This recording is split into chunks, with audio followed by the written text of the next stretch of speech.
myslím, že ste si dneska to víťazstvo asi viacej zaslúžili ako Zvolen. Čo na to? Myslím si, že hráme každý zápas dobre, len máme výpadky, ale našťastie dneska sme to zvládli, dali sme 6 gólov, čo je dať súperovi, ako je Zvolen 6 gólov, veľmi pekné. Vedeli sme, že chceme dneska Zvolen poraziť, že sa nám to podarilo, aj keď škoda, že už predĺžený, ale vyšlo nám to dneska. Čo tam bolo? 4-2, 5-3, vyjadli ste dvakrát o 2 góly, prečo ste to nevyžiahli do 3 bodov?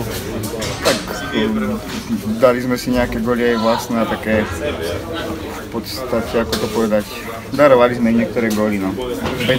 Oni majú super presilovky, z toho dali gól a pri 5-5 si myslím, že toho veľa nemali, ale prajem, no dneska všetci od jedného sme všetko plnili, takže nám to vyšlo. Najlepšia atmosféra dneska v sezóne? Hej, dneska cíti, že sú sviatky, že sú všetci doma a fakt dneska diváci boli na 6. hráč, takže je veľká vďaka im. Cítil si jednoducho nejakú takú zvýšenú rivalitu medzi Detvou a Zvolenom, 9 zápasov Detva bez víťazstva nad Zvolenom, navyše tých ex-Zvolenčan. Obec som necítil žiadne také niečo, ale predsa Zvolen je mi srdcu najbližší, keďže som tam strávil celú kariéru a je to pre mňa v tomto špecifické, že sa mi to nejako, nie že vrátil, ale že proste takýto zápas som rozhodoval, veľmi si to užívam. Radosť bola euforická, či trošku taká tlmená potom víťazná bola? No, voči zvolenským fanúšikom bola tlmená, ale pre skvelých našich fanúšikov bola obrovská. Konečne sa nám to podarilo, i keď sme mali náskok 2 gólmi, 10 minút musíme to ubraniť. Žiaľ, mali sme trošku aj šťastie, pretože za stavu 5-5 tam trafili tyčku, tuším, ale ako sa vraví, odvážené šťastie praje.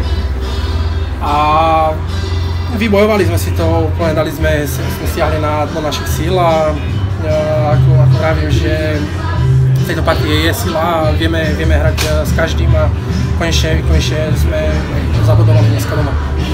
V tom predĺžení, keď sa hovorí, že je to trošičku taká lotéria, ale možno ste tam už nešli s nejakou veľkou dušičkou, tie posledné minúty Zvolen začal mať možno fyzických návrh o to viac riešiť to víťazstvo.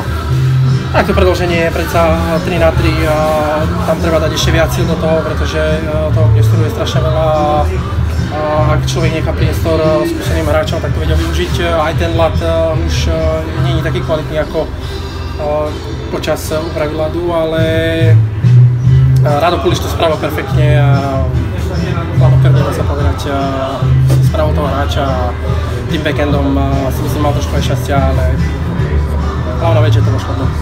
Myslím, že Zvolen sa vám podarilo zdolať na 10. pokus, najvyšší čas. Tak to už predsa Zvolen má svoje kvality, aj čo sa týka kvalitou hráčov, aj osobností, ale my našou bojovnosťou a úžasnosťou sme to dotiahli do víťazného konca. Detva konečne asi na 10. pokus zdolala Zvolen, bol to jeden z takých tých motivačných prvkov pred dnešným zápasom.